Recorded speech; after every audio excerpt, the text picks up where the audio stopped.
What do H&M, Edward, Miss Peggy, and Christine all have in common? I don't expect you to know that, obviously, but I'm about to tell you. And I'm going to tie it into being that extra, that in capital letters, that thing that sets you apart, that thing that makes people remember you, that thing that makes people come back to you, that thing that can literally affect someone's emotions and make you the most memorable person ever. And it doesn't have to be that hard. Hey, I'm Steph Rubio, your go-to for no-nonsense chit chat on growing a business and life that you actually love. Around here, we're rooted in who we are, even if we're still learning to love her, getting clear on where we want to go, and we're relentless in our pursuit to get there. We're clawing our way out of survival mode and learning to bet on ourselves. We get into the nitty-gritty of growth in life and in business, money, identity, boundaries, healing, leadership, parenting, partners, and all the messy bits in between. If you're ready to grow on your own terms, laugh a lot, possibly cry a little, maybe laugh until we cry if we're lucky, then hit subscribe and let's get into it. This is Rooted and Relentless. Grab your notepad and hold on to your tits. This one's for you. These are the kind of things that set you apart from your clients to other people. These are the things that set you apart to your clients and leave them so satisfied that they're telling other people about it and they're coming back over and over and over again. Okay? Client retention, client referrals, free word of mouth, free marketing, and just makes you happy too. Let me tell the stories and then let's talk about it. Okay? So buckle up. As usual, get your notepad. I got mine. I got my notes. Not afraid to admit that. I have ADHD. So if I didn't have my notes, you would be shocked at the things that we would be talking about on this podcast. Okay. We'll get there at some point. So H&M, this made me smile. This is that extra thing that made me smile. And it proves that people, brands pay attention to what matters to people on the other side, and that makes a difference. And if you make someone smile, you can bet that that makes a difference. So my daughter got a new jacket for school. She went to kindergarten this year, really excited. I know it's cold in those buildings and she's growing fast. So we went and got her a new jacket. She picked it out at H&M. It is sequin all over, flowered in like a dusty rose and like kind of vanilla colors. She looks fabulous in this thing. And she knows it. She wears it almost every single day. And now I'm not even sure how to wash it. The little cuffs are starting to get a little dirty. And it's like, here we are. But she loves it. So inside of that jacket, there is the tags. We also are trying to remember to write names and everything because they lose it. The lost and found thing at the school becomes crazy. And like going to her daycare, even I am so bad about remembering, just write the name inside the tag, or El Rubio. They can take it back. Anyway, I saw inside of this jacket, it has this jacket belongs to, and it has your little patch inside so you can write down. Some of them don't have that. You just have the normal tag in the back that's size medium, and you like get out your permanent marker and you write the names on it. This one actually had a patch inside of the jacket if you opened it up, and it said this jacket belongs to, and there were 3 spaces, 1, 2, and 3. And it says when you finish with it, pass it down. I should have grabbed the jacket. I don't know what it says, what exactly it says, but it's basically recycle the jacket. If you care about sustainability at all, or you know anything, you know that clothes and factories that create them and how we just throw them away is actually really, really, really bad for our environment because they go to landfills. I love knowledge. I love just knowing how the world works and all the things, whether they're good, bad, or ugly. Even if you don't know that, it's a cool idea that if you do give away your clothes, and it's not for that same reason, because I gave away free clothes once for Liana's younger clothes when she outgrew them. I put them on Facebook Marketplace, put them by the road for free. I'm very passionate about helping families in need. And I can't do a lot for that right now because my own time and where I pour into my life and taking care of my own disabled brother, I'm pouring in. But I know the little bit I can do. And I grew up poor as dirt, and mostly everything we ever had was hand-me-downs. And I know the relief that that can bring parents. Now that I am a parent, I have to only imagine the relief that that brought my parents who were working on one construction income and trying to raise 5 kids, one of those being disabled. I know the relief that would come from hand-me-downs. So I always wanted to give this away for free. I never wanted to hop on Facebook and do a haul selling everything for $5 when I'm okay. Like, would $5 be nice? Would $50 from selling clothes be nice? Sure. But I know people who need it a lot more. It, to me, is a really, really, really cool thought that you don't have to scribble out anybody else's name. Because of course I thought about that. I'm like, dang, what about when we donate this and they got to like go scribble out the name and put their own name or whatever. And H&M thought through that. They care. They took one extra step that probably was just someone's idea, but what a cool idea. And it made me smile. And I was like, how cool that now the second and third person that had this jacket, they'll see like a little L Rubio and they'll have like a S Smith, it just really cool to me. So very tiny, very easy to do, made someone smile, makes me a little happy and a little brand loyal to H&M next time I need to shop for something for the kids, right? Okay, let me tell you about Edward. Edward didn't do so great. I'm pulling up a screenshot here of an email, and this is about getting my windows tinted. I got a new vehicle a month ago. I had traded my Jeep. We had to get something that we could make more wheelchair accessible from moving my brother in with us recently and starting to be his primary caregivers. And I need to get the windows tinted in the front of this new car because it's blazing hot in Florida in the summer. I'm hot. I want to protect myself from the UV rays. I'm really big into skincare and slowing down some of this spotting and all of that crap that comes from being in the sun with no SPF. And as a result, I need to get my windows tinted. So I found someone online, started a conversation via email. Here's the deets. You come do mobile, right? Because again, I work from home. So anything I can do at home, cool. So I started my search for mobile window tinting, started a couple conversations about price, when they can come and we're available to do it, and timing. And the last message from them said, all we need is your address. We'll lock it in and we'll be there on the date to get started. I sent my address, and then a week goes by, nothing. 2 weeks go by, nothing. And this is the week where they're supposed to come. And I have to reach out via email because I'm like, dang, he never confirmed that they were coming or anything like that. My message: hi, Edward, just double checking. We're all set for Friday. What time do you anticipate arriving so I can make sure we're home? Do I work from home? Yes. Do I pop out and run errands? Do I take my kids to school? Yes. So I need to know what time you're going to be here and that you actually have the appointment set, Edward, because you never said anything. You cannot be like Edward in your business. You always have to think about the user on the other side, the client consuming your product or your service.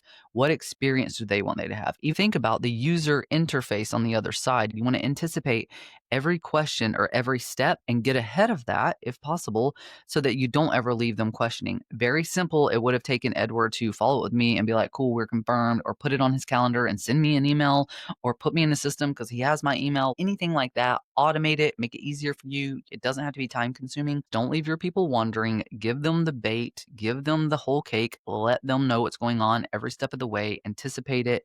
They will be so happy and satisfied. You will be memorable.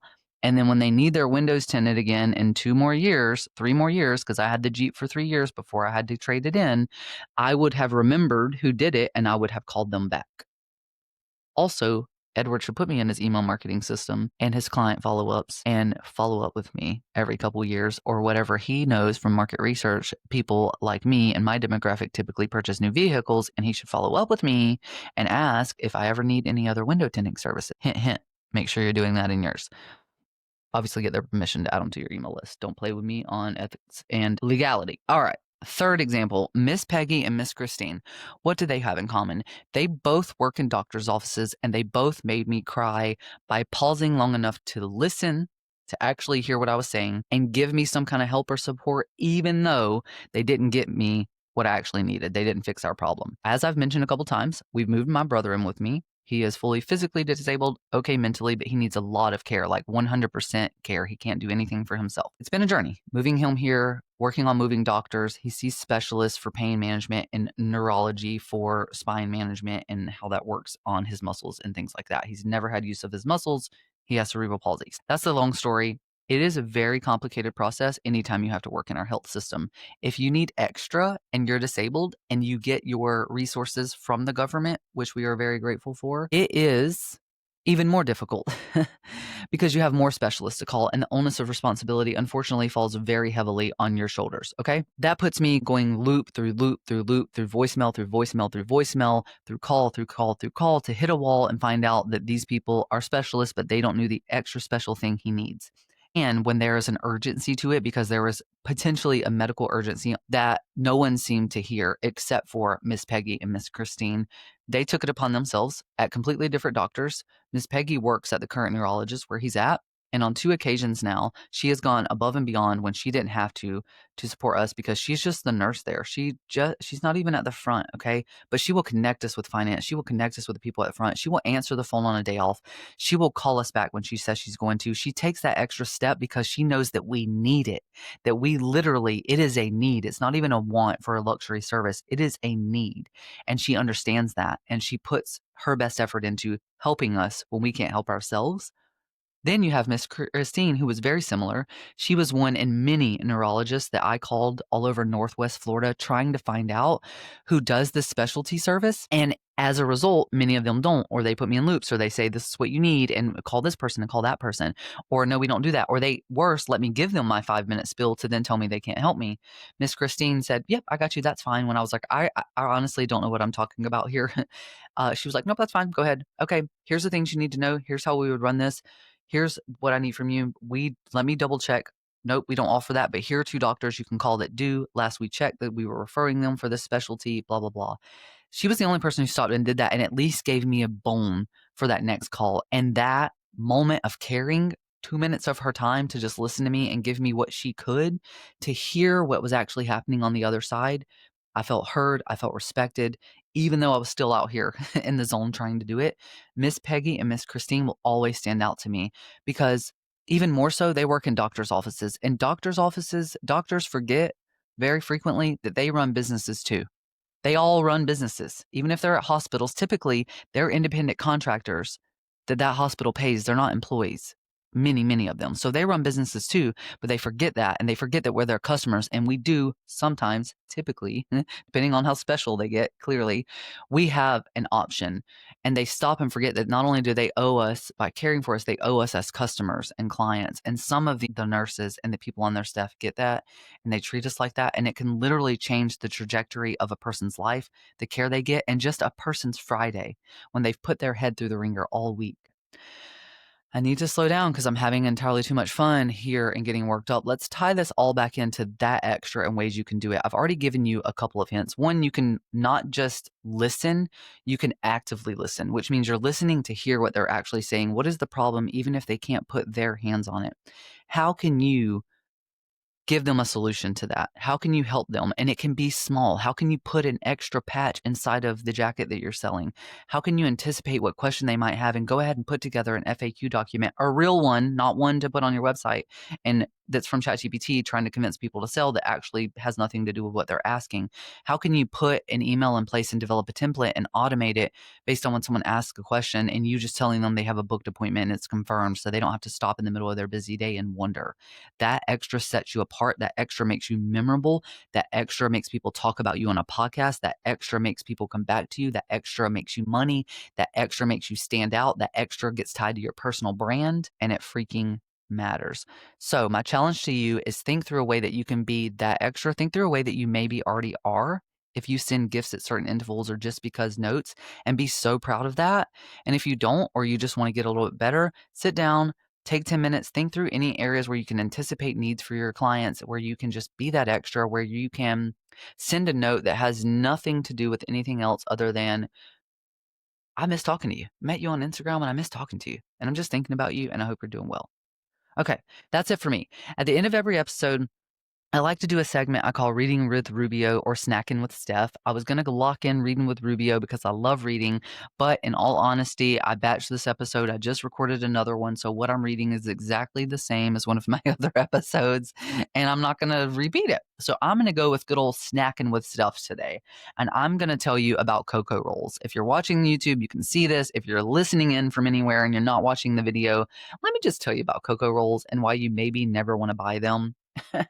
We had a friend come over the weekend, a family friend, and she brought cocoa rolls. Not only did we eat the entire bag, which is double this size, I had them for the first time. I was obsessed with the taste, the flakiness, the flavor. They're freaking delicious, and I couldn't quit talking about them. And my husband came home with 2 bags the other day.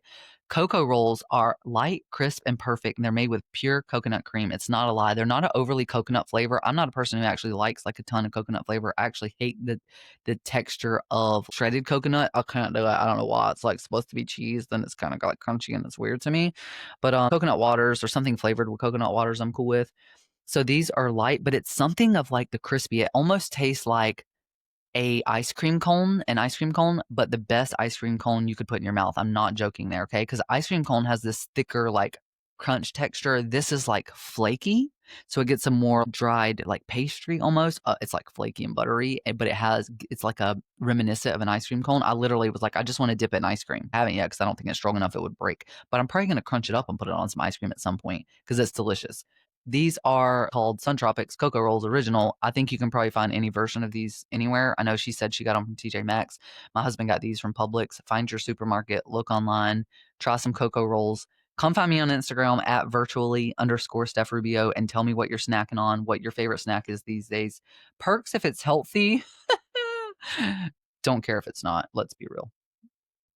Well, that's a wrap on this episode of Rooted and Relentless. If it made you laugh, nod along, or grab that cute little notebook of yours and scribble something down, please hit me with the SSR, subscribe, share, and review, as in leave a review. Don't forget to tag me on Instagram at virtually_Steph Rubio and tell me what you're reading this week. Seriously, I live for a good book moment. Thanks for hanging. Bye.